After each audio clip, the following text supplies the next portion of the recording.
Welcome, game dev adventurers, to the Indie Game Lunch Hour. Today we're talking with Connor Wolf about first failures in indie dev.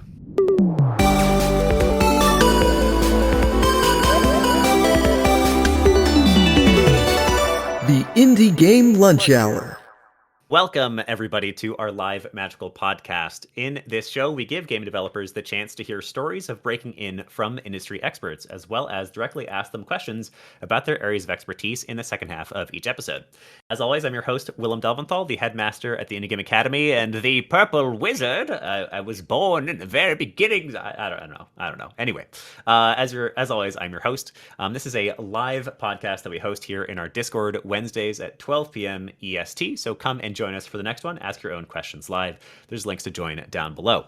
It is time for us to begin. Today, we are interviewing Connor Wolf, who is a QA analyst at Lost Boys Interactive. And today we're going to be talking about first failures in indie dev, which is an interesting subject, and we've all experienced before for the most part. All right, I am very excited to get started. Connor, what are you having for lunch here today? Willem, I'm going for a tried and true sandwich and chips. Beautiful, wonderful. Fun fact, I've actually been on a diet, so I'm going for water. Really? Just water? No, I'll probably eat something else, but I've been Okay. having a lot of water and not a lot of food. So You if I'm gotta grumpy, fuel. that's why. You gotta fuel your body. It's true. Well, welcome to the show, Connor. It's kind of been a long time coming. We've been talking about getting you on here for a while. So it's wonderful to finally have you here. As always, we got to start with that sweet origin story. So Connor, tell me about who you are, how you got to where you are today, and yeah, what you do. Absolutely. So I always like to start when I am 8 years old. Some people dream about being astronauts. Some people dream about being firefighters. I have always wanted to be a game developer, and I simply never outgrew the dream. And So childish of you. yeah, I think this is a passion industry, and that passion starts pretty young for me. So, I grew up in a cornfield, USA type town. I like to brag and say that our high school had the #1 Future Farmers of America chapter in the entire nation. To paint a little picture for you. So needless to say, my game dev journey was a lot of self-teaching for a while. It actually really didn't kick in until I got to go to university. I went to Bradley University in Illinois, which is where I got to learn a little bit more about the industry, the hard skills of development, and more importantly, I think the soft skills of working with other devs. While I was at university, my roommate at the time suggested I apply to a program called the National Student Leadership Conference, which is a program that essentially trains high school students for possible career paths. And one of the career paths they had was game development. And they were looking for instructors and advisors for that program. And so fortunately, I applied. I got in, and from there I got to start my wonderful, never-ending networking journey, meeting new people, learning new things about the industry, where to go, who to talk to, things like that. While I was there, I was recommended to apply to the GDC Conference Associate Program, and I applied, and I was able to get in March 2019. Now, funny thing about March 2019, some interesting things happened around that time. Meaning I was essentially working at a digital version of GDC, moderating rooms, roundtables, things like that. Around that time, I also got involved in some digital teaching some Unity courses for students who were looking to get into that. And from all of these connections, eventually I got in touch with some QA folks at Epic Games and was fortunate enough to get an entry-level testing position there. Fast forward 9 months later, and I went back to an in-person GDC. I was able to make some more connections and eventually land my current position, which is at Lost Boys as an analyst. Awesome. Congratulations. It is I can't imagine what around 2019 or 2020 hindered you in being at places in person. But it's wonderful to Yeah, hear that story. And it sounds like a lot of the actual steps in the career were very much about networking, meeting the right people, and putting yourself out there and making yourself available. Would you say that that's correct? absolutely, absolutely. I always call myself an extroverted introvert, meaning around other people who are nerds, I can usually talk. Uh, but around people who can, just go out, walk up to someone and make friends, I'm a Mhm. little bit more shy. And so I was pretty worried about the networking aspect of things until I got into the situations where I realized, oh, hey, you're just like me. You are also a nerd. And then from there, it's a lot easier, I think. Well, Connor, on the show, you're supposed to talk about yourself, not about me. But yeah, I feel you. It's one of the reasons I love games, and despite the fact that it's been so crazy, especially in these past 2, 3 years, um, it's one of the reasons I'll never leave it because the people here are all nerds and they all understand the Absolutely. pain, and they're just here for games, and it's so much easier. Like for those who haven't been to GDC, every time I go to GDC, it really feels like I've come home. And I leave so invigorated and just excited and just ready to make games and be a part of making games. So get Absolutely. yourself over to some events like that, if not GDC. Yeah. And there's digital Awesome. events too. If you don't want to fly to GDC, Yeah.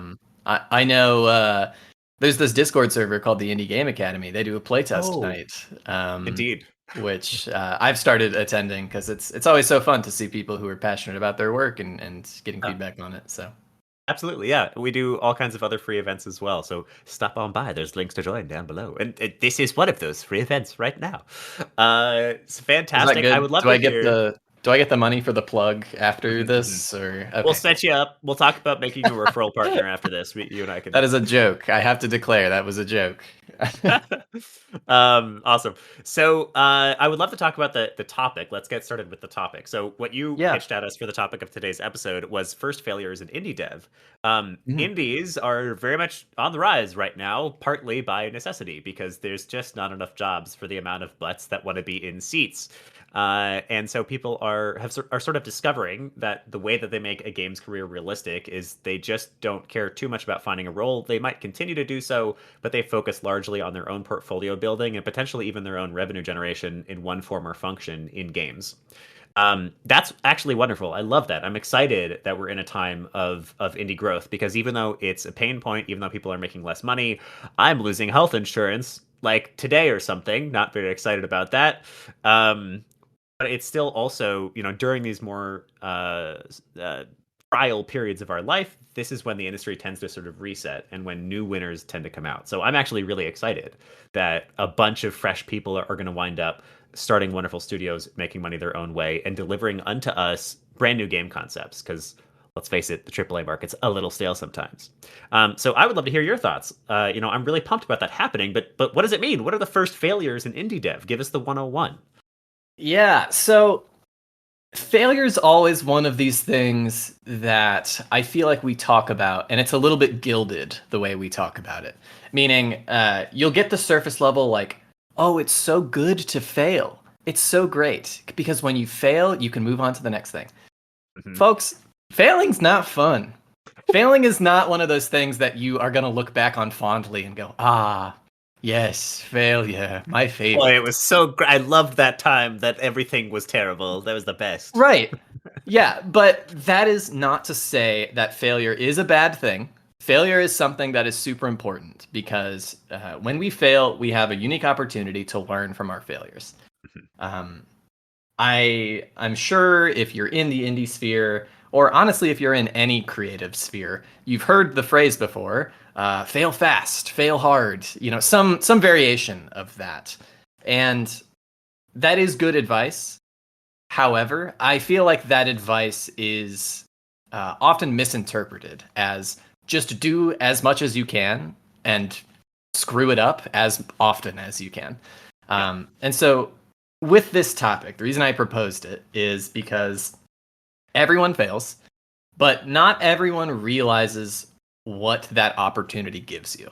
Not everyone realizes what is the point of the saying fail fast and fail hard. And so today, what I wanted to do is I wanted to talk about my first failure as an indie dev and break it down a little bit in terms of what the context is, what we did wrong, and what we learned from it. And hopefully, by sharing some of these ideas, you can apply them to your projects as well. I'm really excited for this. I think there's not enough opportunities to talk about failure. Actually, I don't know. It is both glorified, like you're talking about, which I think is a great point. But it's also, people don't want to hear about your failures unless you've got a success later, unless I they're a agree. part of a successful journey, right? Yeah. And so I think it's fantastic I think the glorification of failure is like maybe good. I think the part that's maybe negative about it is when people get stuck in the failure cycle, kind of, Hmm. where they're like, oh, well, I'm supposed to fail a bunch. That's what all the internet gurus told me. But the Yeah. problem is, it really is kind of true. You know, it needs to be a stepping stone, and you need to pretty intentionally make it a stepping stone. It's really easy to just keep failing and let it continue to happen. Yeah. So give us the intro then. Start us off. How did you fail? Absolutely. Yes. So I want to talk about a very small portfolio piece that I was working on that quickly became out of scope and impossible for our team to make. That's weird. I've never done that. Yeah, I know. So I'm going to give a little bit of context here. During the period of time where I mentioned that I was going to all these digital events, I was still looking for a job. And so I said to myself, I want a nice portfolio piece. I want to work on something that I can put on my website and say, hey, I'm out of college now, but I can still do good work, even during this weird, these times that are trying, as it is said. So when I came up with this idea, I thought to myself, well, it would be nice to get a couple of my friends involved as well. Yeah, I just graduated, and so we were all looking for something to do. We came up with this very quick idea of a little card game, a digital card game, a la your Hearthstones or your Slay the Spires, things like that. Mm-hmm. Basically, a tech demo to show off, hey, we can make these in-depth systems, we can make it look good, we can make it look polished. So that was how the project started. Foreshadowing is an interesting literary device. When things started opening back up again, we got to go back to GDC. Much like you mentioned before, GDC setting a fire in you, GDC set a fire in us. We wanted to do more with our small, tiny little portfolio piece. And so we started talking to our friends there. We found an artist who was looking for a little bit of work. We found someone who was interested in doing some production for us. And very quickly, our team of 3 or 4 designers and implementers became a team of 7 people. And then a couple months later, it was a team of 10 people. And then a couple months later, it was a team of 13 people. And we were working pretty diligently to get this thing done.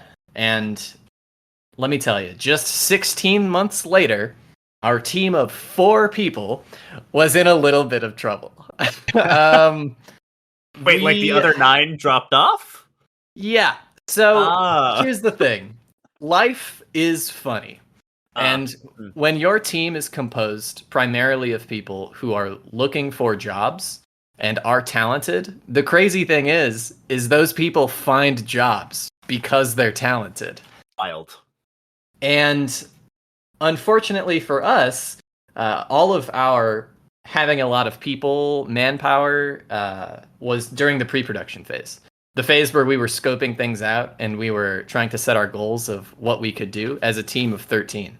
And there's less production work to actually do as well. Correct.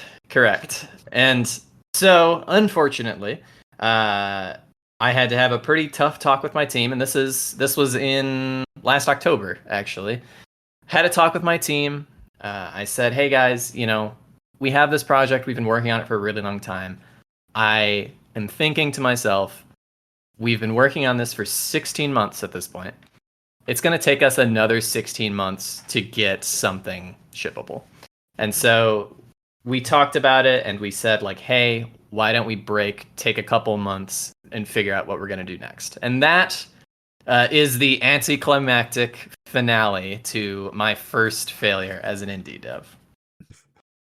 So did you just stop production? Yeah, like, guess that's it. We said we need to pull the plug. We need to figure out how we can fix this. And so, we took our break. We took our time to sort of figure things out.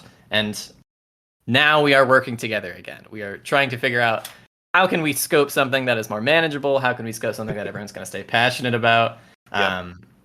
And yeah, I have 4 points here to go through about this. But first, I wanted to say if you had any questions, if I wasn't clear on anything.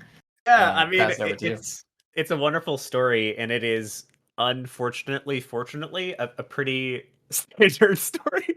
It happens to a lot of people. Rick in the comments says teaming with flaky characters is a rite of passage for game devs. I think in this case, the implication was that they aren't necessarily flaky, but they have life and things like landing jobs. Yeah. But still, one way or another, anybody who's ever done a game jam has probably had one or two team members disappear or the whole team dissipated. And anybody who's ever worked on any kind of volunteer project understands the struggle of trying to keep people motivated when there is no legal implication whatsoever to keep you there. Or financial gain. There's no incentive to keep somebody on a project. It's really hard. That said, I do think there's something for what Rick just mentioned, and I'm curious if one of your points will be something along these lines, where that process is kind of a rite of passage. Working on a project that falls apart is kind of a rite of passage. I've, the IGA, which is really my first startup that's actually working, is my fourth startup. There have been so many failures that I've gotten to here, so I think it's a good. Don't aim for failure, but I think it's okay to fail, and it's one of the reasons that starting should just happen. There's no reason to wait; just go. And if it all falls apart, okay. All right, that's all I'll say. Tell me your points. Absolutely. No, well, I wanted to just to sort of piggyback off of that. One of the things that I've been trying to keep in mind lately is this phrase: "The time will pass anyway." Whether you start now or you start in 2 years, the time's gonna pass. So if you're successful, if you fail, regardless of what happens, life keeps going. And so why not start now? And if you fail, you're going to be in the same spot as you were if you didn't do anything. You're going to be in the spot if you start now as if you push things off. So either you will, if you don't do it, time will have passed and you'll have nothing to show for it. If you do it and it fails, you won't have a released game to show for it, but you'll have experience and pictures and a much better thought process on how to do it better next time. Exactly. So it's the adage, the best time to plant a tree is 10 years ago. The second best time is right now. Exactly. Yeah, exactly. So I wanted to jump right into my points here. So awesome. I wanted to reiterate right here, right at the start, the context for this point. This group of people is a group of close friends. This is a passion project that is a portfolio piece. And we are all just working together on this for really the first time we've ever been in this team together. So the failure that I want to talk about, the big thing that I think is one of the biggest things that we did not do, was timelines, deadlines, time constraints.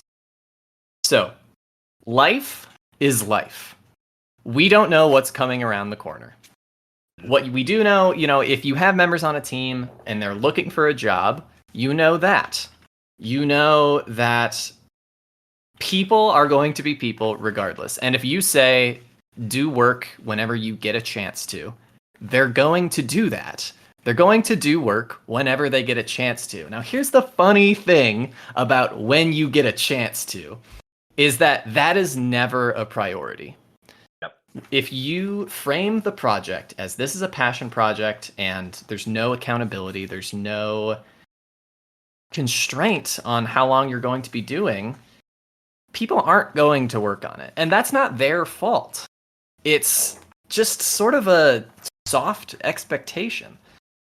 You know, if it's a matter of, hey, do you need to cook dinner tonight? Or do you need to do a little work on your passion project?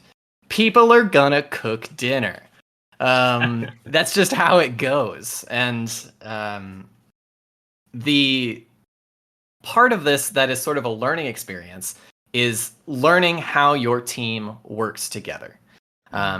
Learning to set these soft moments of celebration where you can say, hey, gang, look at what we did. That's essential for keeping motivation, for keeping momentum, for keeping everyone aligned on what the project's goal is. So for us, what we found pretty quickly was that one thing that helped us was dividing things up into sprints. So there's a whole other indie game lunch hour topic to be said about how you should structure the production of your project. But something that worked for us was saying, okay, art, narrative, and audio, you're going to be presenting a small little Google Slides PowerPoint of what you did on the next meeting. And then the meeting after that, implementation, design, and UX. You guys are going to be showing off the next week. And we had this sort of rotating schedule where it was like, we're going to get together in a call, our team meeting. It's going to take an extra 15, 20 minutes. And we're going to literally show off what we did. Now, there's a couple things that work really well about that. You get immediate feedback. You can sort of align everyone on the vision of the project, the sort of things that are unspoken. And that for us was something that immediately affected our work ethic. Even if it was like, we're going to have one slide to show off every week of, hey, I fixed this little bug. It was still one of those things that people were able to get together and have a great time showing off what they did. And it was also pretty motivating for like our implementers. So I don't know how many programmers are in the audience, but going back and looking at your code is not as cool as looking at a full page of concept art from your artists. And so being able to go to these events and be like, oh my God, I can't believe this is what we're making. This is sick. You know, that was something that immediately boosted everyone's morale. The team was super jazzed about that kind of stuff. That's so funny. It's so this is very similar to what we used to do at Lumosity, which is my first industry job. We had, I think it was every single Friday, which is actually a pretty surprising amount of hourly commitment for most companies. But every single Friday we would have like an hour or so. That was the final hour of the day where we would do exactly that. We'd showcase what everyone's working on. And I think it's hysterical that you point out the differences in how work presents, how well it presents to the audience effectively, your other team members. Somebody makes a cool piece of art and everyone's like, whoa, and somebody writes a cool piece of code, everyone's like, yeah, nice. Sick.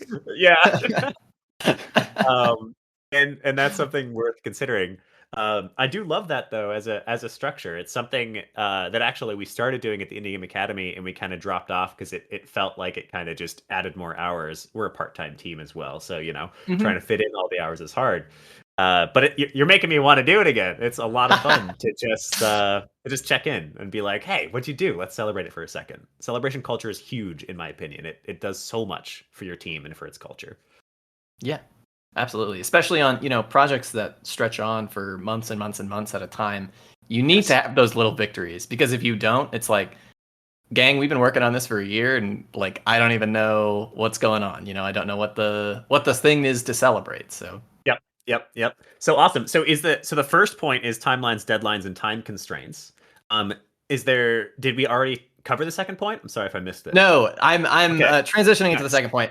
I was just saying the showcases are what worked for us. That was kind of how we set our time constraints up. Awesome.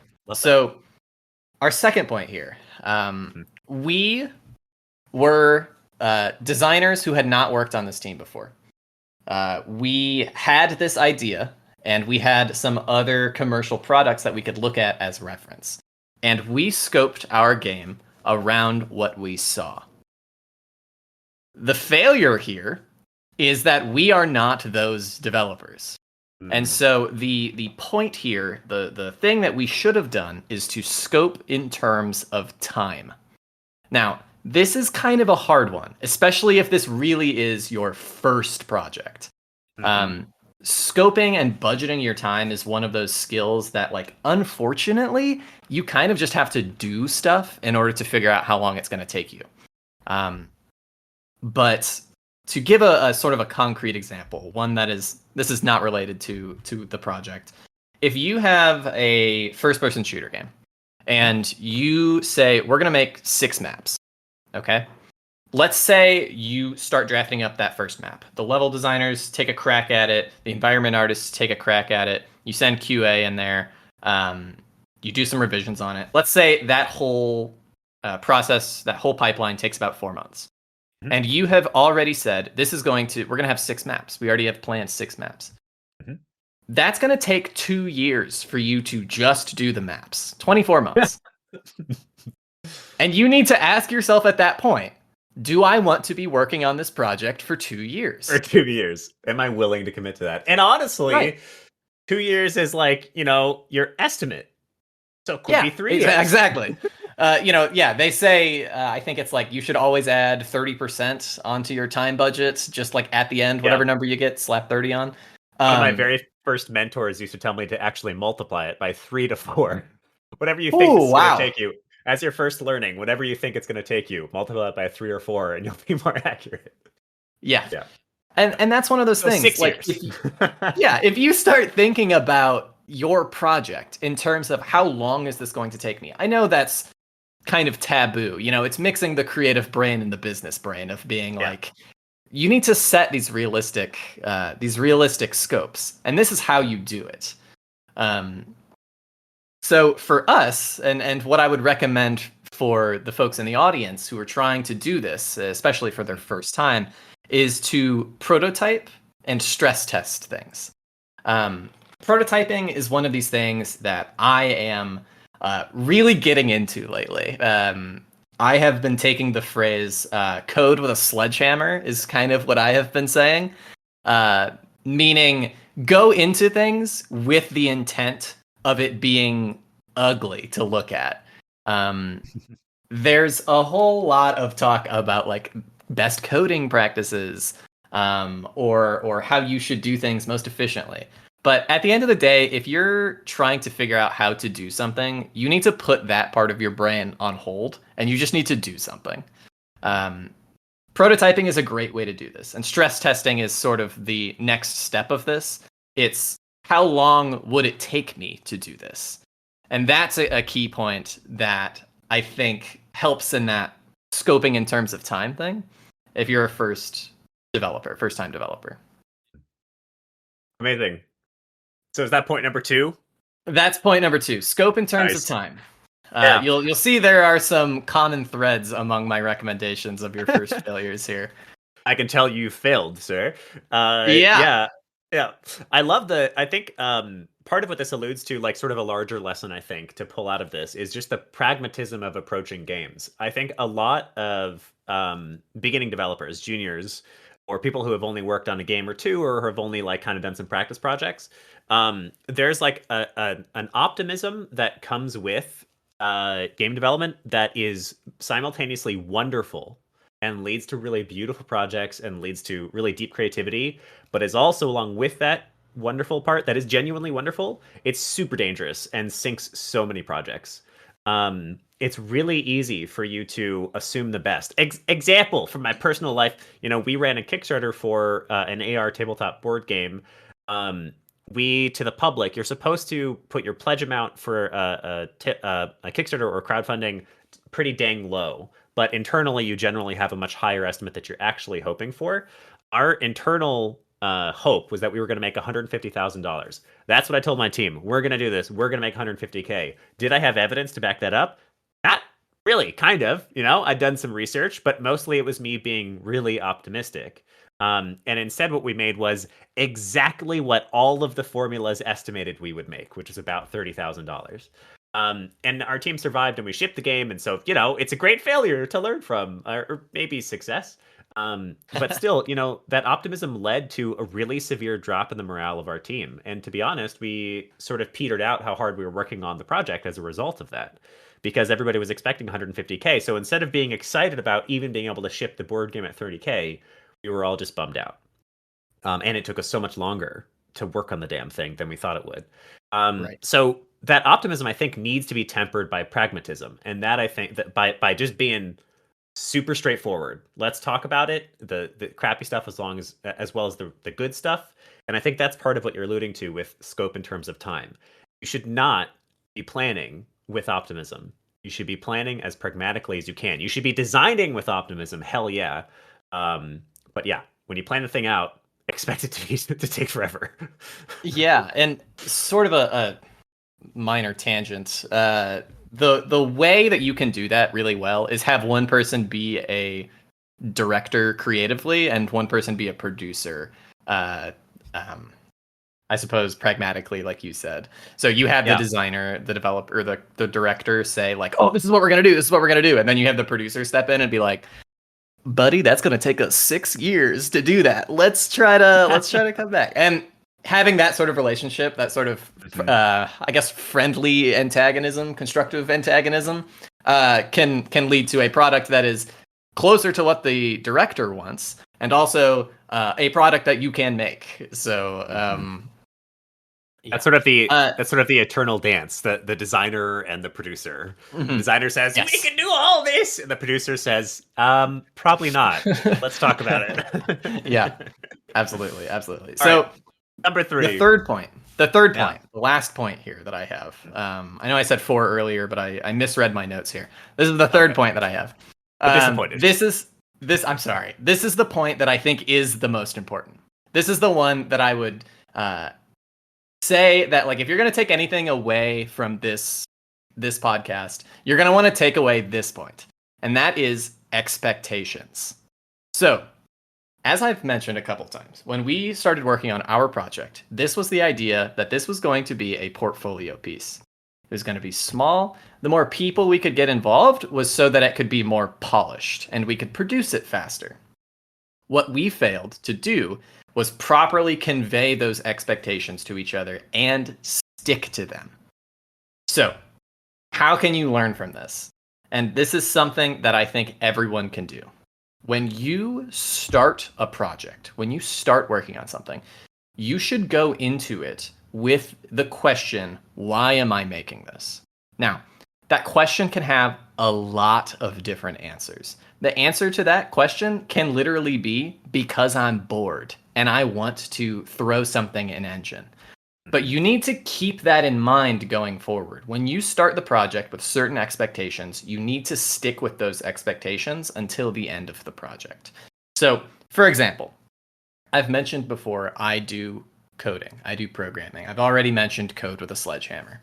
If I am trying to roughly prototype a feature, I open a project and I think to myself, I'm going to work on this until I get the vibe of the feature, and then I'm never touching it again. I might delete it. I might take a video of it, take a screenshot of some of the code, and then delete it.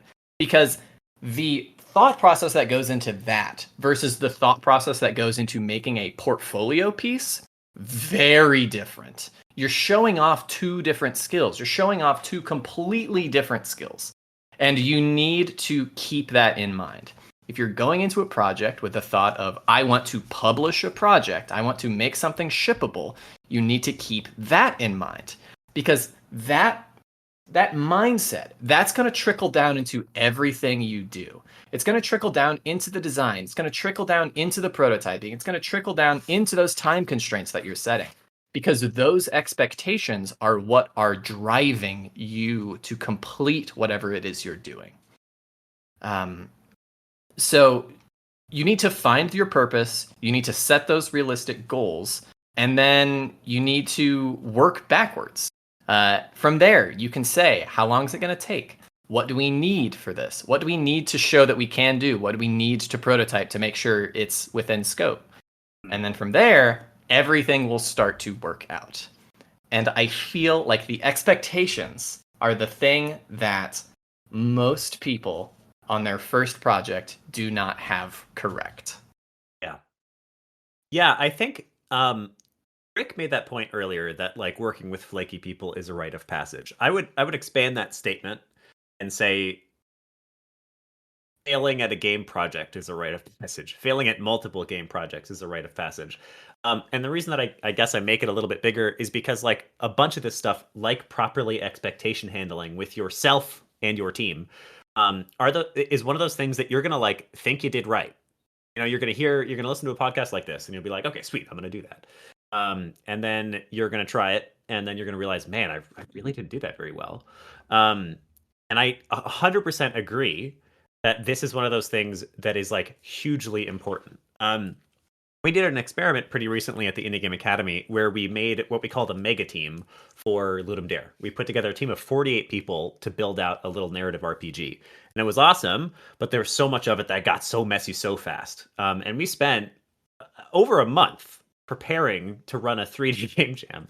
And it still was so messy, and there were so many issues, and expectation setting was one of those things that we realized we did not do well enough.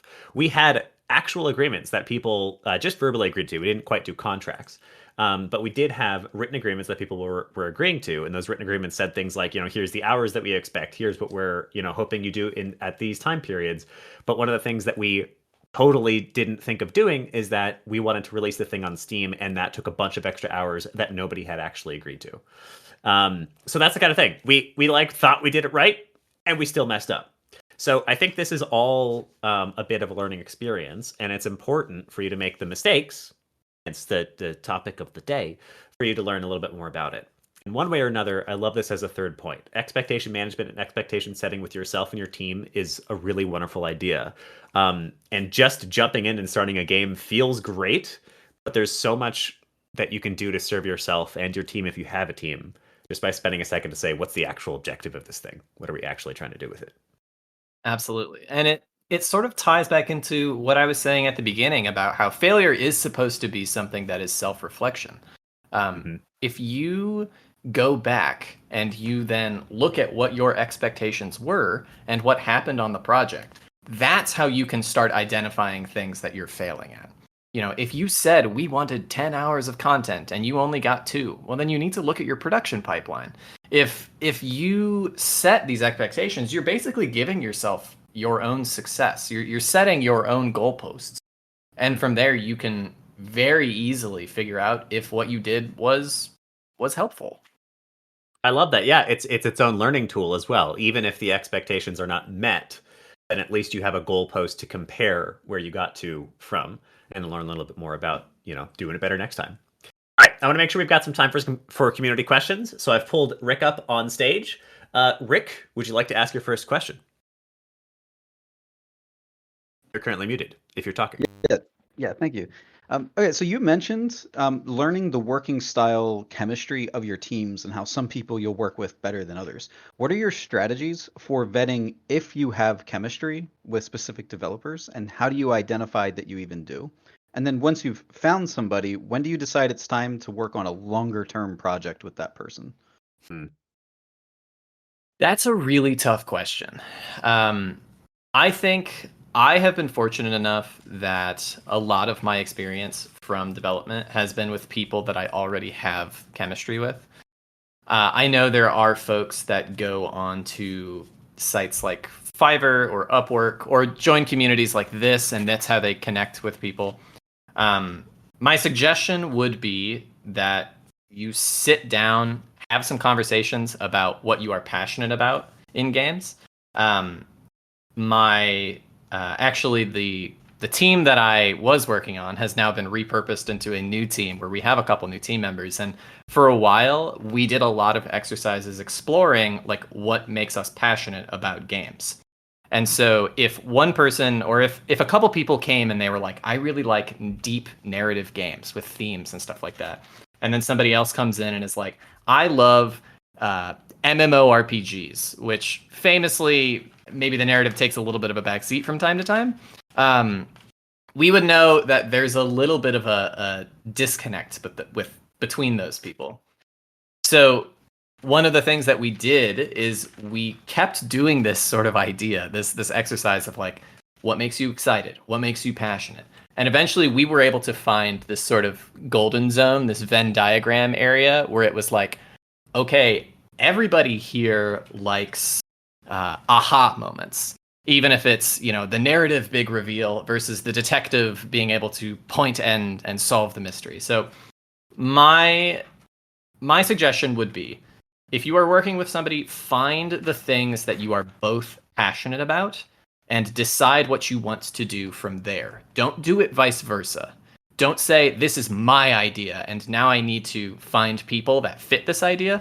Work with each other and bounce off each other. And that's how you find success in small teams.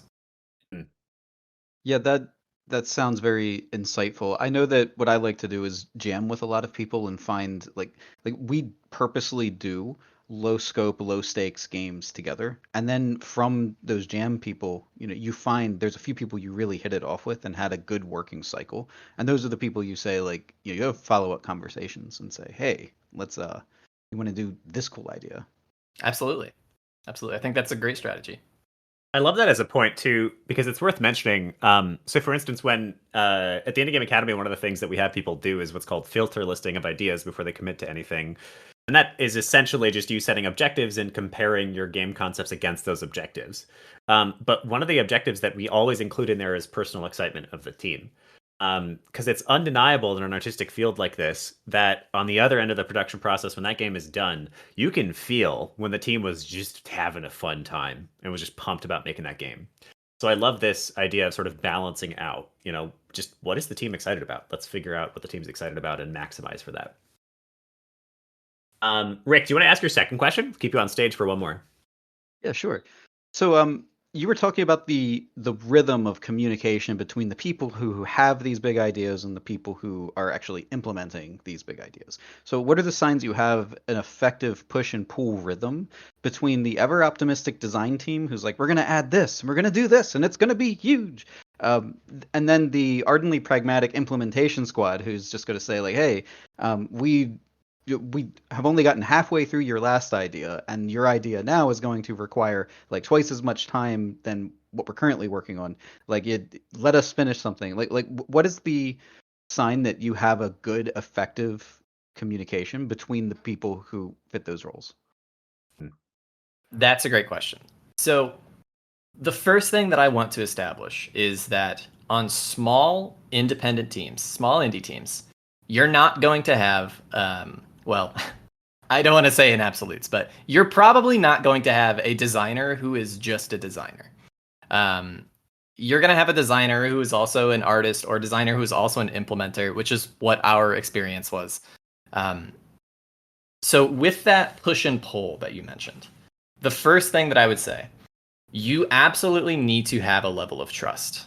You need to have this expectation of what I am going to propose to you is going to be something that you can do, and what you are going to deliver is something that is realistic. Signs that you have a good rhythm, that good chemistry, is when it takes fewer iterations to get to something that is realistic. When the designer proposes a feature and the producer or the implementer or whoever is reviewing it says, I don't think X, Y, or Z is realistic, sends it back to them. The designer says, okay, what if we tweaked it to be like this? That back and forth, that iteration cycle is what you're looking for, because that's how you get to that equilibrium where it's pulled as far as it can be pulled in both directions. The process of getting to that point, the process of finding that balance, it's tricky. And that is kind of just comes with the territory of working with this team for a while. You figure out the limits, the stress test, like I mentioned, of what the designers can do or what the implementers can do. And from there, you can kind of find a nice golden ground for everyone to be on. Yeah, I think.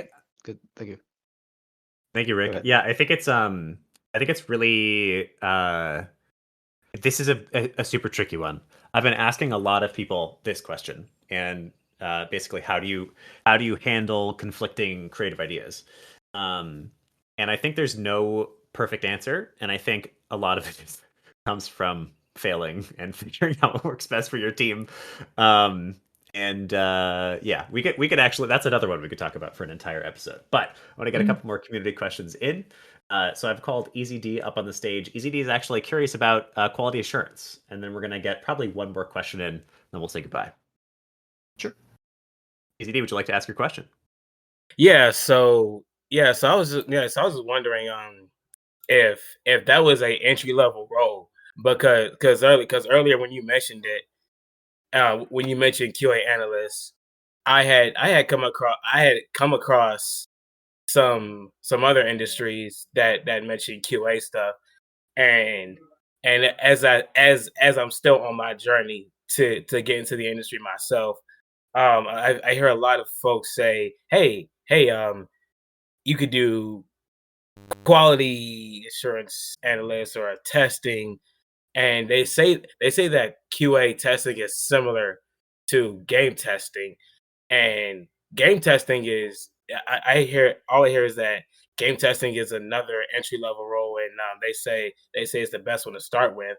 So yeah, that's what I wanted to ask if QA analyst was a entry role, and how does it play out? So the fun thing about the game industry is that nobody knows what any titles mean, and there's no consistency across studios, countries, companies, anything like that. But I can speak a little generally to that. Generally, QA testers are your entry level roles. Those are folks that are actually going to be playing games, writing bug reports, and verifying things and stuff like that. Analysts are a little bit step above that. Analysts basically identify areas that might need additional testing. They would be the folks that sort of write the test plans out, and then they pass it off to testers. In smaller companies, smaller studios, analysts might also do some testing themselves at Lost Boys. That's how it works. But as far as QA being a spot to get into the industry, I agree. I think that QA has the lowest barrier to entry, I would say. Now, that does not mean that QA is easy to enter. Nowhere is easy to enter right now, unfortunately. Still the game industry. Yeah, it's still competitive. Everyone's still vying to do it. But I mean, I got my start in QA. I know lots of folks who've gotten their starts in QA, and from QA, it's a nice place to get a little bit of exposure to everything. You get a little bit of the production timeline, you get a little bit of the design, you get a little bit of art, audio, whatever else is in your game that you're going to be bugging up. So, yeah. Does that answer your question? Sort of, yeah. It definitely clarifies a lot, and it gives me a genuine idea on where to go. It's just that like I say, I'm still just trying to find my way in. Yeah. Yeah, it's hard. It's hard. Many people are. Yeah. The first thing Yeah. I'm going to send you back is you need to make sure we can wrap up the episode in time. But thank you for the question. And a final thought for you is it is definitely hard for everybody right now. One of the universal truths, two things. Number one, do the work that you would be doing on other people's projects. So basically, or your own projects if you put together a team. So basically, go be a QA analyst or a QA tester in this case. On some volunteer projects, volunteer to do that at a game jam, figure out how to get the experience even though nobody will hire you. It's very possible, and it's one of the reasons that there's so much gatekeeping with entry-level roles, because it is very possible for you to contribute to volunteer projects and passion projects. And the second thing to say is just like the way that everybody gets jobs, especially right now during all the insanity, is networking. You meet the right people. So go out and meet the right people. Go to events. You actually mentioned conventions earlier. GameConf Guide, GameConfGuide.com is a great place to start. There's a bunch of great ones out there. All right, I want to ask one more question. I'm going to say this for the audience member because we're definitely running out of time here, but I think it's a great place to stop. This is from Mohammed and is one that I've wondered myself. Mohammed asks, what can be considered as an indie success and not a failure, in your opinion? You set the goals. I mean, what does it matter what I say? What matters is what you think. So it ties back to those expectations that I said. If you're starting the project, you're keeping in mind, why am I making this? If you hit those goals, it's a success. That's it. That's the long and short of it. If you go into the project with the idea of, I'm going to make a AAA level quality game and I'm going to publish it in a year and then I'm going to make millions of dollars on Steam, and you don't meet those expectations, yes, you failed. But whose fault is that? It's yours. You set the goalposts. You can move the goalposts if you want. I don't recommend moving the goalposts, but at the end of the day, whether you're a success or whether you're a failure, I mean, it's a little pretentious to say, but it's all in here. It's all in your head. You get to decide that. If you're comparing yourselves to the crazy, the Balatros and the Undertales and the Lethal companies that make millions of dollars, if that's your goal, to make millions of dollars, you're going to have a hard time. Those are less than 1% of indie games made. Yeah, correct. If you make 1,000 games, that might happen once. Probably not even. Maybe, I don't know. If you're making 1,000 games, you're probably not making that level of quality. But like, at the end of the day, you need to be able to find success for yourself. And if I get success from me personally, I get success. I feel like it's a success if I can show it off to other people and they're interested in it. They go, whoa, that's cool. I hear that and I'm like, done. My work here is over. I've done what I need to do. If I get success from actually publishing it on itch, on Steam, on GOG or whatever, there you go. That's your success. But at the end of the day, you need to be able to have faith in yourself. You need to find the success for yourself. And so don't compare it to other people. Don't compare it to don't compare it to the things that you know, because for every one thing that you don't know, there's 1,000 things that you don't. And that's pretty much all I have to say on it. I love that. It's honestly, it's a great place to end it.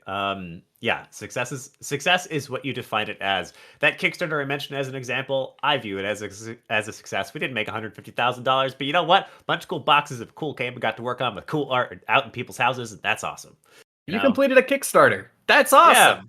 Super cool. That's proud of it. So I think part of that is actually what you said earlier, which is basically objective setting before the project starts. So what is success? Write that down, have it written down. If you've got financial goals, that's great, but approach them with as much pragmatism as you can. There's very straightforward research you can do to estimate how much money is realistic to make. Don't write down you're going to make millions of dollars, because it happens less than 1% of the time. Set yourself some realistic goals. Be super proud of $5,000. Be super proud of $500. Be super proud of $5. Whatever the heck the goal actually is. All right, Connor, before we say goodbye, there's two things we got to do. Number one, let's assign some homework to the audience. So what is something that the audience can do in the next week that'll take them about an hour to practice some of what you told us here today? So we have talked a lot about expectations, and what I would challenge everyone here to do is to look at whatever you are working on or whatever you are about to start working on and write down those expectations. Meet with your team and try to get on the same page. If you're a solo developer, show it to somebody else and say, hey, does this seem realistic? Because answering those questions of what the goal of the project is going to change how you view the project. So that's your homework. Nice. That's a really good one. All right. So everybody can do this. We want you to post this sucker to LinkedIn, tag the Indie Game Academy, tag Connor Wolf. If you're feeling uncomfortable to do it publicly, you can also share it in our Discord. Write down the expectations for your current project, or perhaps the next theoretical project you're going to work on if you don't have a current project. Share it with a team. Make sure they're realistic. If you don't have a team, if you're a solo dev, find somebody else who can review it. We'll help review it on LinkedIn.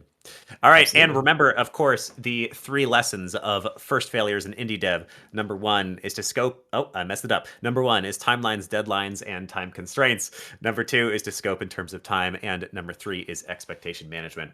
Connor, are there any last lessons or wisdom you want to impart, or anything you'd like to plug here at the end of the episode? I don't have anything. Remember to Take care of yourself, drink water, stay mentally healthy, and that's all I've got. I love it. But one of my favorite quotes about drinking water: "You are not a cactus. Drink the water." Have water. All right. That's Connor, good. thank you for your time. Absolutely. This has been a fantastic episode. A really nice sort of return to like the structure of doing your practice projects and your solo devs. As always, we will be here again Wednesday next week at 12 p.m. There are links to join the Discord down below. Look up Connor Wolf. Anything that we mentioned in the episode will be in the links in the description down below. I think that's going to be it. Thank you, everybody, for your time. Thanks so much. Adios. Goodbye. Auf Wiedersehen.